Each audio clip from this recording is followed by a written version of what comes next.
All right, hey everybody, welcome back to TheEndStep.com's talk show, the Metagame. So James has some sweet goggles on. Those are my Chandra goggles I got at PAX. Especially after today, I'm officially a Red Planeswalker. Yeah, you are a Reds Planeswalker. You were slinging fire all over the place. Who knew? Guy who plays Azorius and Dimir all the time. Secret Red Mage. Secret Red Mage. So PAX was pretty sweet. Got some goggles. Got my sweet Chandra pin and Chandra print. Some decent news. So that's kind of like the sub-theme of this week's metagame. You gonna whiz in your head the whole time? PAX for a few minutes Okay. until they get uncomfortable. Excellent. So we had mostly standard results to talk about, but we're gonna start off with one modern tournament, which was GP San Diego. Won by Nathan Holiday with Eggs, everybody's favorite awful deck. What? Yeah, I know. You really hate that deck. I do hate that deck. It's so boring. It's just so, It is, but it wins. Like it's the other spectrum of what I like to do. It wins. It clearly wins. It clearly wins. If Yeah. you're not ready for that deck, it just wins. It's very consistent. I just think it's really easy to hate out. I don't know how it's still doing so successful. Yeah, I think the reason it's successful is because Modern is still super wide open. I mean, it's like because of the banning of Jund, like effectively Jund because of Bloodbraid. Yeah. Like the format really opened up much more than I kind of anticipated, and the top 8 proves it again. It was 8 distinct decks, like very different. Yes. So it's pretty much a format like play anything you want and play what you know. Don't just jump into a random deck the day before. The more you know the deck, the better. Modern's a very interactive format, and if you know your deck in and out, it will help you. Yeah, you will be rewarded. I still think that it's actually a very healthy format. It is. It's almost too open. Like people are actually complaining it's too open. Like there's no metagame. First world problems. Yeah, it's very similar to Legacy in that regard, where you don't know what you're going to play against every round. Yeah, I mean, I can understand how the metagame's a little like up in the air, but that just takes time. After a little bit of time, it'll solidify. Especially now that we're out of modern PTQ season, like it's not getting played a ton, so that it's going to slow down in terms of how it evolves until the beginning of next year. Decks will have more longevity. Right. So next up we have a limited tournament, GP Utrecht. Yes, team sealed. The team sealed. Not much to talk about. It was a combination of Boros, Orzhov, and what was the other one? Dimir. Dimir that ended up winning. Yes, Sweden Yeah, guys. Team Sweden. Swedish guys. Yep. Yeah, props to them. That was pretty good. So pretty much, with that limited format is, try to play a guild. The stronger your guild, the better. Yeah. More. It's very much a synergistic limited format. So then we had the first SCG Open we're going to talk about with Standard and Legacy. Smash your face. I'm bored again. So yeah, so we did learn that Chandra's goggles are brutally uncomfortable. Although extremely stylish. They are super stylish and they look great. And like vendors were actually paying for those. That's how like they were like, "Ooh, it's a collectible. You got to pay for it." So like they were like giving packs away for them and everything. Yeah. I kept mine though. Okay. Good call. So this SCG Open kind of is the beginning of the reign, I guess, of Junk Reanimator. Most people know what Junk Reanimator is. It's a reanimation style deck, green, white, black. Yep.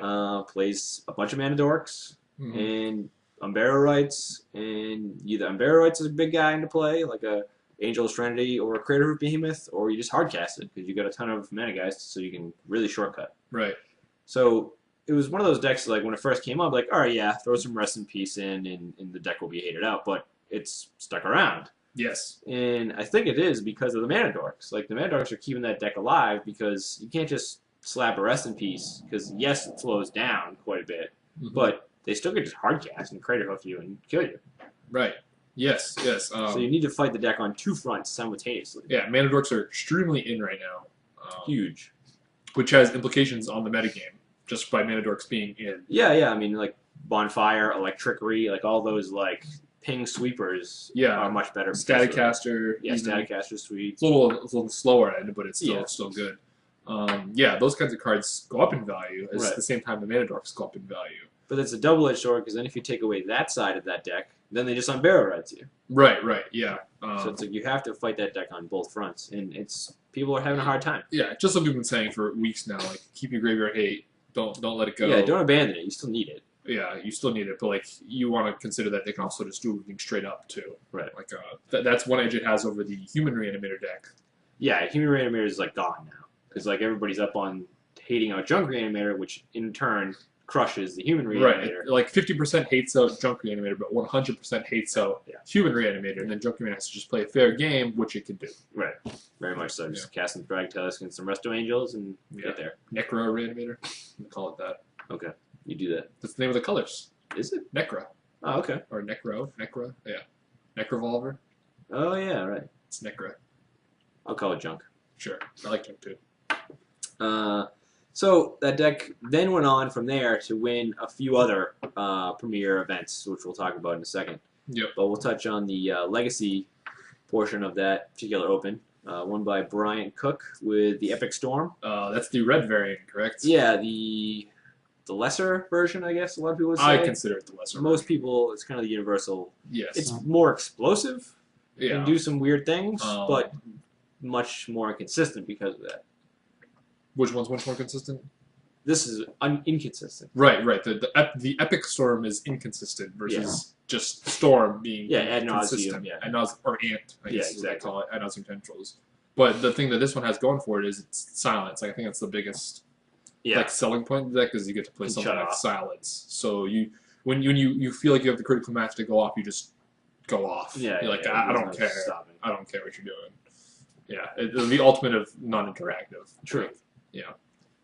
But again, Legacy, still wide open. Like all those bug decks are gone now. Like everybody's combo and Sneak and Show are like the place to be right now. Yeah, combo's the B, which is funny because then like we had multiple non-combo decks in that top 8.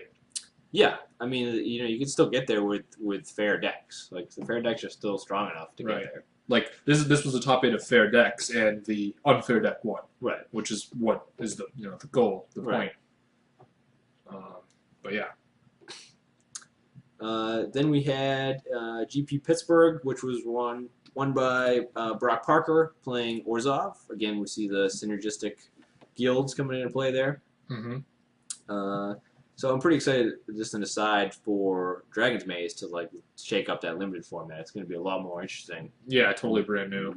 Brand new. Now you're pretty much forced to play 3 colors. Yeah, 3 colors are going to be pretty awesome. Mana fixing is going to be at like a premium. Well, not a premium, but like Gate's going to be everywhere. You have it, so you can do whatever you want. Yeah. It's going to be pretty fun, honestly. Whatever strategy you can come up with, it's going to be supported. Yeah. And then we went to the SCG Open in Kansas City, which is the second one won by Junk Reanimator. Yes. By Will Craddock. Yep. So there it is again. Still taken down. And that Reanimator. one, there was 3 in the top 8 of that deck, style deck. Yep. And then we see some Prime Speaker Bant, which isn't a deck I really like. It just feels like a creature deck that isn't as good as some of the other creature decks. Right, yeah. I mean it has a higher top end, or like a stronger top end. Yeah, you draw a bunch of cards. The creature decks of this format are decks that win extremely fast. Yeah. So like the top end is usually pretty relevant.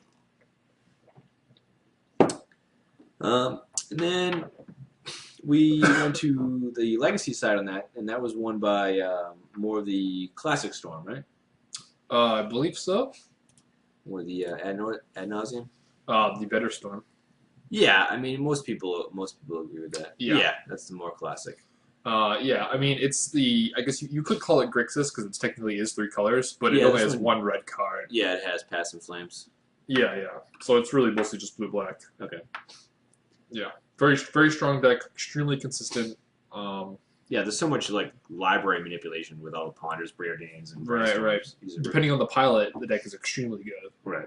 If however good the pilot is however good the deck is. Yeah, it's not a deck that you can like pick up and play. No, not at all. You need to put lots of reps in with it. Yeah. Like most Legacy decks. Yeah. Like you need good practice. Yep. The format is a benefit you if you have experience kind of. Yeah, and the more you play it, the more you start figuring out each individual matchup because there's so many different matchups. Like what's important on each time.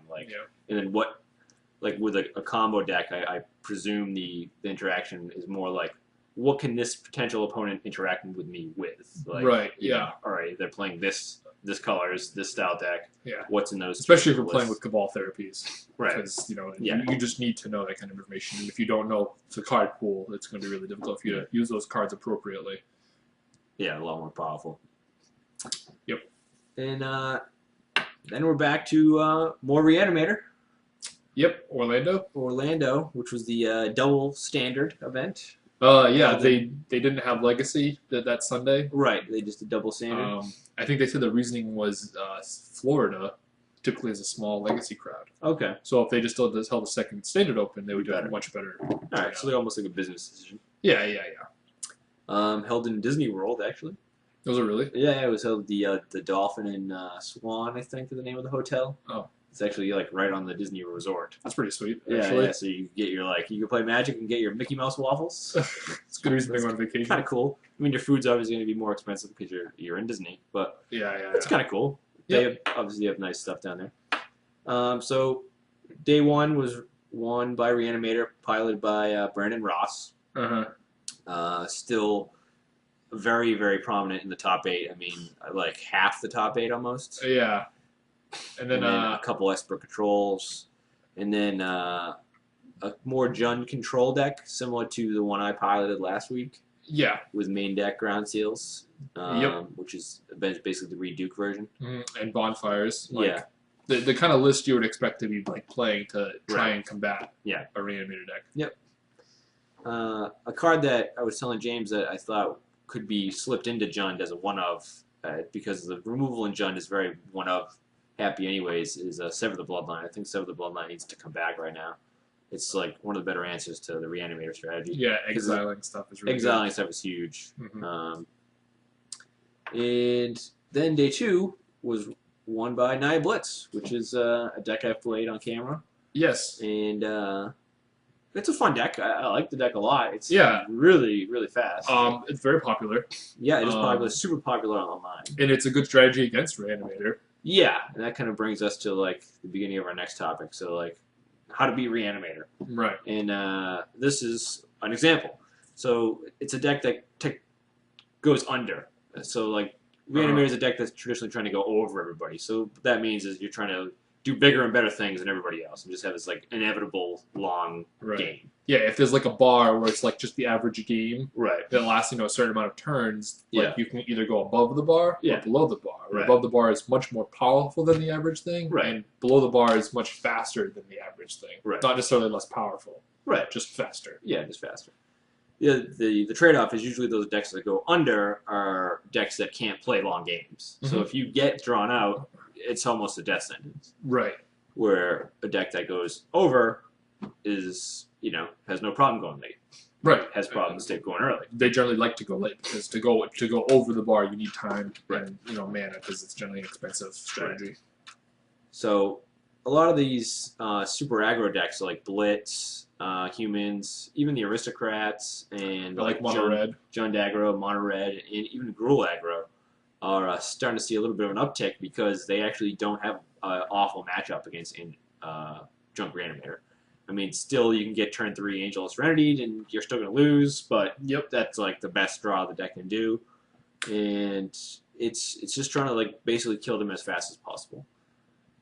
So it's one of the better strategies because the deck is hard to hate out totally. So now you just got to try to beat it faster. Right. And then I had mentioned try to get some removal that exiles instead of just destroys, because they don't really care if you destroy their Thragtusk. They're actually happy about it because they then get to unbarrow rights it and get another. The thing with Junk Reanimator though is because even if their metagame warps to try and go under Junk Reanimator, it plays the colors that can come back for something like that. Suddenly you just put a little more life gain, some Resto Angels, and Centaur Healers, more Centaur Healers, and you can fetch up the matchup. Yeah. So I feel like Junk Reanimator is a pretty solid mainstay in the metagame. It's proven itself now because it's the first deck in this this Ravnica standard metagame where we've had a deck that's really stuck around because for this last 6 months with Ravnica, we've had this very tumultuous standard where it's just every week was a new deck, every week. Yeah. And we saw similar decks, but nothing was dominating over a series of tournaments. So this is the first one that's not going anywhere in terms of more of a grip hold. Right. Yeah. So that tends to lead to how dominant it's going to be. Because suddenly, if it's winning every single tournament, you guys start talking about like, okay, well, what's actually good cards against this deck? Like, how are we going to start dealing with this deck? And that can generally lead to like WotC printing like some good hate. Yeah. You know, or like some more efficient removal spells, just some creatures. You know, maybe there'll be more things that exile creatures coming out. You know, there's a path to exile. Oh, I'm hoping. That'd be so sweet. That'd be so sweet. So yeah, I think that's possible. I mean, granted, so things like O-Ring and Detention Sphere are also decent. Still not great because the deck has access to a ton of Abrupt Decay's sideboard because they're excellent against the Graveyard Hate. So game 1 they're pretty sweet, but game 2 and 3 their value goes pretty far down because then they can instant speed, you know, uncounterable, destroy your enchantment. Yeah. So pretty much a to be seen deck. Keep working on it. It's a known quantity now. You pretty much know the list. The list is really tuned. There's only a few card changes here or there in terms of personal preference. Maybe they don't run Creator Hoof Behemoth and they run like an Amara Worm, or they just like max out on Thragtusk and Angel Serenities. They don't have like the explosive Creator Hoof draw. But that's about it. Yep. So the other news we're going to go over is so at PAX they announced the names of the fall block. Yes. And I will say James did call the theme, or at least the apparent theme, of this set, which is looks like Greek mythology. Hopefully. I'd be really excited if that's the case. It looks a lot like that. I mean, the spoiler art feels about right, and then the names feel about right too. Right. Even the code names that they had before the set was actually like announced were very Roman. Friends, Romans, countrymen. Yes. Yeah. Friends, Roman, countrymen. Yeah. So and now it's Theros, Born into Gods, and then Journey into Nyx. Yeah. Or Born of the Gods. Yeah. And then Journey into Nyx, which is a Greek word, I think, meaning night. Yeah, something like that. Yeah. So, yeah, pretty excited. Yeah, so pretty cool. If that is the Greek or Roman mythology, that's kind of an untapped mythology that Magic hasn't ever touched. Especially, they generally like to come up with their own things. Yeah. Yeah. So there's plenty of source material there. So there's really no news besides the names. We know there'll be some spoiler cards in the event deck, not the event deck, the duel deck. Yes, the monsters versus the one they just announced today or yesterday. Yesterday, I think. No, it might have been today. Oh, it was today. It was today. Yeah, it was April Fools. The Heroes versus Monsters duel deck coming out in September. So that's still far away, but we do know that there's going to be some Theros cards in there, and Theros does come out in September anyway, or early October. Yeah. Something like that. Yeah, so we're probably going to get those cards before the set actually comes out. Right. So we'll have a little bit of early spoilers then. So the other thing what they showed at the Magic panel was the first 2 cards from Dragon's Maze. Yes. One I think is pretty good, and one I think is pretty terrible. And even the one that's good, I think, is just okay. Yeah, it's just okay, but I feel like it has potential. It definitely has potential. Its ability is incredibly strong. Yeah. So we're obviously speaking of Maze's End. So that's the one that's bad. Yep, the card is awful. And Rurik Thar, the Gruul Guild champion. Yeah, so kind of the little mini storyline of this arc is like there's a champion for each guild that's chosen, and they have to run the maze. And then whoever wins the maze, kind of wins. Right, for the guild. Right. And apparently the guild gets a bunch of power or something like that, or they rule all the other guilds. They rule all the other guilds is the storyline. That's pretty intense thing. Yeah, especially for that. I mean, we've seen now it's a return to Ravnica, and we're used to this guild, like kind of each different section rules themselves, and they interact, but they're separate sovereignties. Now they're kind of like all fighting, and they're kind of fighting for a dictatorship almost. Right. Yeah. So the first guild runner is Rurik Thar. He's the Gruul guy. Obviously, you see the artwork, you'll immediately know. Yeah. So yeah, he's pretty powerful. 6/6 reach, vigilance, and then he has like if you play a non-creature spell, you take 6 damage. Yeah, I think he's pretty solid. And did you say he was a 6/6? Yeah. So, so attack each turn. Yeah, which is totally fine because like normally that would be like a downfall, but because he has vigilance, it's not nearly as bad. Yeah, there was a nice kind of combo of abilities that is not nearly as big a drawback. Yeah, like because otherwise reach would be totally. Yeah, reach is very bad in that regard. Yeah. Like I said, I think he has lots of potential. I could definitely see him like topping out a curve or like a slow ramp deck. Yeah, because when we get this, you also have to remember we're losing all of Innistrad. So it's kind of like that shuffle of like stuff that looks maybe a little underpowered now. You're thinking like, okay, we're still have Innistrad, but like think without any Innistrad. Yeah, but I mean that's still far away. You know, like October. Right. Yeah, so he'll still see some Innistrad cards with him. So yeah. So like right now he might not be the greatest, but right. But once Innistrad rotates out, I could definitely see him as like a top end, a new like quote unquote Titan almost. Exactly. Which is probably what like the cycle of these champions are going to almost become, like a new cycle of playable. They should all be really powerful. I mean, that's kind of the least concept is they're the best of their guilds. Yeah, I'm not expecting them all to be like 6/6s though. No. Like, pretty sure some of them are going to be pretty small guys. Yeah, I can't see like Dimir and Azorius having like 6/6 guys. Right. Yeah. And then the other one is Maze's End, which is the stupid mythic land. I hate when they waste my mythic slots. Yep. Get 10 guild gates. And you win the game. Yeah, and it's not even like an instant thing. Like at least they could have been like on the land. Like if you have 10 gates, you win. You also have to tap it, pay 3 mana, and return it to your hand. Yeah, it's like clunky. It's like already you put in this like huge thing of like, all right, you need 10 gates. You have to fill your deck with awful lands. Do you actually have to like use the ability to trigger the? Yes. Wow. Look at it. It's awful. That's not just like I need to like see the card. Yeah, see if it's unless they separate on the text of the card. But as it's spoiled right now, no. Yeah. Not to mention it's also the pre-release card, which is just again stone cold awful because is it? Yeah. Wow. And it's just like such a lame pre-release card because usually you want the pre-release card to be like a banner card for your set. Like, right, like Emrakul. Yeah. Like, banned. Okay, yeah, that's awesome. Yeah, well, this is totally like a lore banner card, right? Like, it's just this whole storyline plot, like, setting up like, what the maze is, why we're running the maze. Yeah, but don't waste a mythic slot and make me have the pre-release. Like, I'm not even happy to look at it. Yeah, I know what you mean. I'm not happy with the card, but hey, it's one of the cards. They print them every time, so. They do. And, so that's the beginning of the spoilers for Theros. No, not Theros. I'm sorry.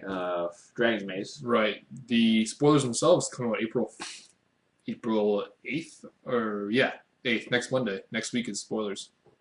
Sweet. Wow, quick. Yeah. Well, it comes out in May. Yeah, you're right.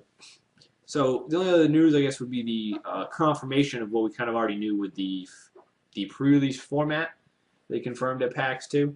So it was already kind of like talked about online that you still pick a guild, but within your guild pack you have a secret alliance guild. Yeah, it's pretty fun pre-release. So you have essentially your secret alliance has to be a color in your guild.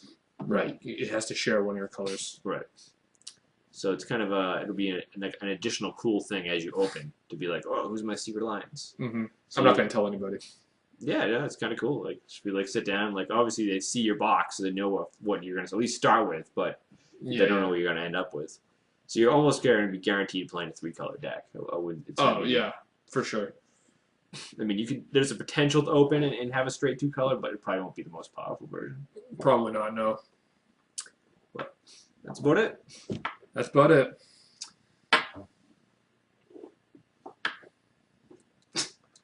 All right, we'll see you next time. Thanks for tuning into the Metagame, and see you guys later.